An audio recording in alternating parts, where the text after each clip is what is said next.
In the last video, I talked about different types of insurance, specifically about permanent insurance and about term insurance. And in this video, I'm going to help you figure out what type of insurance that you need.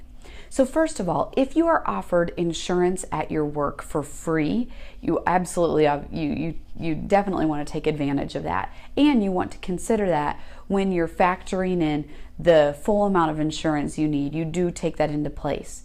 Now, one thing I do want to say about work insurance is that sometimes that insurance will go away if you had been on a prolonged disability. So let's say that you get cancer, and so you've been on disability from work because you're not able to work. In some situations, that life insurance will go away in that situation. So you just need to pay attention to that, and that's why I never recommend for everyone to have all of their insurance at work. So again, first of all, there's the free insurance at work.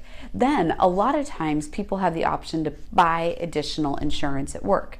The way that that type of insurance is priced, or the premiums are based, is that they base it off of an average person's health. So if you are healthier than the average person, it is almost always less expensive to purchase the insurance not at work.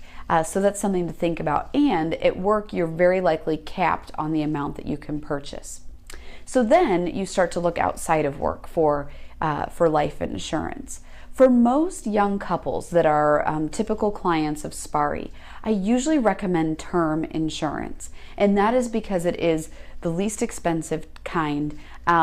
So I don't really recommend that you start looking at some of the permanent insurances until you're already maxing your 529, I should say you're maxing your 401k plan, you're funding your 529 plans, you have the emergency fund in place. So once you have everything else taken care of, then sometimes I recommend for people to take a look at permanent insurance, because it can have really great income tax benefits that you could tap into for retirement income. So again, the basic rule of thumb is, obviously take your free insurance at work. Look to see and compare if your insurance at work, how it compares with or insurance purchased somewhere else. And then maybe down the road, once you get all the other ducks in a row, possibly look at permanent insurance. There's one more question that you may have, and that's, well, where do I go to buy this? The best place to buy insurance is with an insurance agent that has access to a lot of different insurance companies. So you could potentially start with, if you have your car or your auto insurance at a company where where they also offer life insurance, you could get a quote there. But then I really recommend that you find an insurance agent that can get quotes from all different types of companies.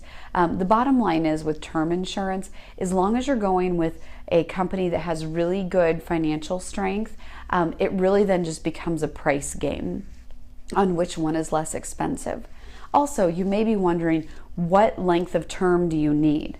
Well, one quick way to figure it out is to take the number of years that you have from now until your possible retirement.